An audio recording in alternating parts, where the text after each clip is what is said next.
الحمدللہ رب العالمین والصلاة والسلام علی اشرف الانبیاء والمرسلین وعلی آلہ وصحبہ اجمعین اما بعد فاعوذ باللہ من الشیطان الرجیم بسم اللہ الرحمن الرحیم۔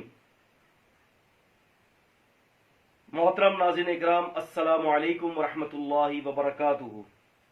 یہود کی ایک عجیب خصلت تھی کہ وہ لوگ کتاب کے بعض حصے پر ایمان لاتے اور بعض حصے کا انکار کرتے تھے۔ اللہ تعالیٰ ان کا قول نقل کرتا ہے، ان کا یوں کہنا ہے کہ نؤمن ببعض ونکفر ببعض، ہم بعض پر ایمان لاتے ہیں اور بعض کا انکار کرتے ہیں۔ یعنی جس بات کا کتاب میں جس حصے کو ان کے مطلب کی بات نظر آتی تو اس کو کوٹ کرتے اور بقیہ کو چھوڑ دیتے۔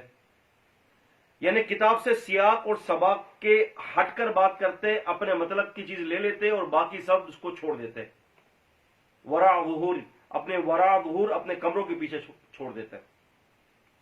یہود کی منافقین کی یہ خصلت رہی۔ اسی طرح سے معزز ناظرین اکرام، محمد علی مرزا صاحب کو میں نے پہلے ہی آپ کو اس بات کے متنبع کیا تھا کہ محمد علی مرزا صاحب بھی یہود کی روش پر چلتے ہوئے رافضیوں کے باقاعدہ ایک بہت بڑے پروگرام کو لے کر چل رہے ہیں، اور انہوں نے رافضیت کو اہل سنت کے اندر پھیلانے کا جو ہے یہ ایک بیڑا اٹھا کے رکھا ہوا ہے کہ کتابیں ہماری استعمال کرتے ہیں آؤٹ آف کانٹیکس، ہماری کتابیں، اور رافضیت کے عقیدے کو پھیلاتے ہیں۔ مرزا جہلمی کا ریسرچ پیپر آپ نے بھی دیکھا ہوگا، کافی یہ مشہور ہے ان کا مرزا جہلمی کا ریسرچ پیپر۔ ریسرچ پیپر میں بات کرتے ہیں، یہ لکھتے ہیں کہ ترمذی کی حدیث کے حوالے سے کہتے ہیں کہ ابو بکر رضی اللہ تعالی عنہ افضل ہیں کہ سیدنا امیر المومنین علی رضی اللہ عنہ افضل ہیں۔ تو ان دونوں کا تقابل کرواتے ہوئے یہ کہتے ہیں کہ علی رضی اللہ تعالی عنہ جو ہے وہ ایمان والوں میں سب سے پہلے ایمان قبول کرتے ہیں۔ یعنی ابو بکر رضی اللہ تعالی عنہ سے بھی پہلے انہوں نے اسلام کو قبول کیا، مسلمان ہوئے، اور انہوں نے ابو بکر رضی اللہ تعالی عنہ کے حوالے سے یہ کہتے ہیں کہ ان سے پہلے سیدنا امیر المومنین علی رضی اللہ تعالی عنہ نے اسلام قبول کیا۔ اچھا، اس کے لیے انہوں نے دو باتیں دو کتابوں سے جو انہوں نے پیش کیا ہے۔ ایک تو سنن ترمذی کے حوالے سے، امام ترمذی کی سنن ترمذی ہے، اس کے حوالے سے انہوں نے ایک روایت نقل کی اور یہودیوں کی طرح اور روافض کی طرح آدھی بات نقل کی اور آدھی چھوڑ دی۔ وہ کیا نقل کرتے ہیں؟ کہتے ہیں کہ سیدنا زید بن ارقم رضی اللہ تعالی عنہ فرماتے ہیں قال اول من اسلم علی، کہ فرماتے ہیں کہ سب سے پہلے علی رضی اللہ تعالی عنہ نے اسلام کو قبول کیا۔ ترمذی کی حدیث ہے، حدیث نمبر 3735 رقم الحدیث ہے۔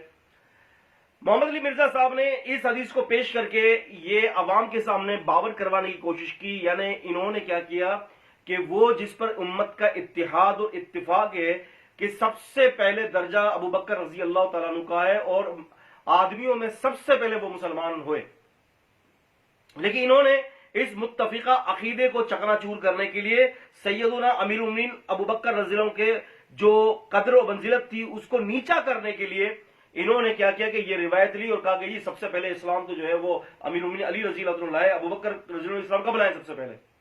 جبکہ انہوں نے اس روایت کو آدھا نقل کیا ہے۔ میں آپ سے کہتا ہوں نا ناظرین اکرام کہ یہ بہت بڑا چالباز بندہ ہے، یہ زبردست قسم کا جو ہے رافضی ہے۔ آگے کی روایت نقل نہیں کی، جو آگے جو اس سے روایت آ رہی ہے اس روایت کو محمد علی مرزا صاحب نے چھوڑ دیا۔ اب آگے کیا روایت ہے؟ آگے یہ کہتے ہیں کہ عمر بن مرہ فرماتے ہیں، کہتے ہیں کہ فذکرت ذلک لابراہیم النخعی، میں نے اس بات کا ذکر ابراہیم النخعی سے کیا۔ وقال اول من اسلم ابو بکر صدیق رضی اللہ تعالیٰ عنہ، حدیث کے اندر الفاظ موجود ہیں، یہ حدیث کا متن ہے کہ سب سے پہلے جو بندہ اسلام قبول کیا جس نے، وہ سیدنا ابو بکر صدیق رضی اللہ تعالیٰ عنہ تھے۔ دیکھیں کتنی بڑی خیانت ہے کہ ایک ہی کتاب کی ایک ہی حدیث کے اندر دونوں باتیں لکھی ہوئی ہیں، ایک غلطی تھی اور ایک تصحیح تھی۔ غلط بات، غلطی جو تھی وہ لے لی اور جو تصحیح جو کی اس کو چھوڑ دیا۔ اسی طرح سے انہوں نے امام حاکم رحمت اللہ علیہ، کیونکہ مرزا صاحب تو اردو نسخے دکھاتے ہیں، میرے پاس امام حاکم کا اردو نسخہ نہیں ہے، میرے پاس یہ عربی نسخہ ہے۔ یہ اس نسخے کے اندر ایک حدیث انہوں نے نقل کی ہے اپنے اسی جو ہے ریسرچ پیپر کے اندر، اور یہ حدیث بھی انہوں نے آدھی نقل کی ہے. حدیث کیا ہے؟ ان اول من اسلم مع رسول اللہ صلی اللہ علیہ وسلم علی بن ابی طالب رضی اللہ تعالیٰ عنہ، کہ پہلے وہ شخص جس نے نبی کریم صلی اللہ علیہ وسلم کے ساتھ اسلام، یعنی نبی پاک صلی اللہ علیہ وسلم کے ہاتھ پر جس نے اسلام قبول کیا، وہ کون تھا؟ وہ سیدنا علی بن ابی طالب رضی اللہ تعالیٰ عنہ تھے. یہ حدیث یہ یہاں سے یہ مستدرک حاکم کے اندر حدیث ہے، حدیث کا نمبر 4663 ہے حدیث کا نمبر، یہ نقل کیا اور باقی پھر آگے کا حدیث کا حصہ چھوڑ دیا. آگے کیا لکھا ہوا ہے؟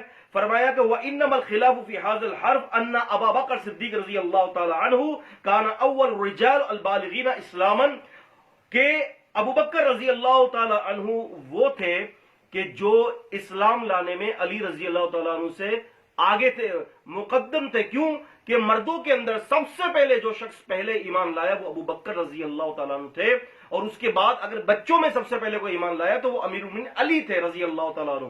تو لہٰذا آپ یہ دیکھیں کہ محمد علی مرزا صاحب نے کس طرح سے خیانت کی ہے.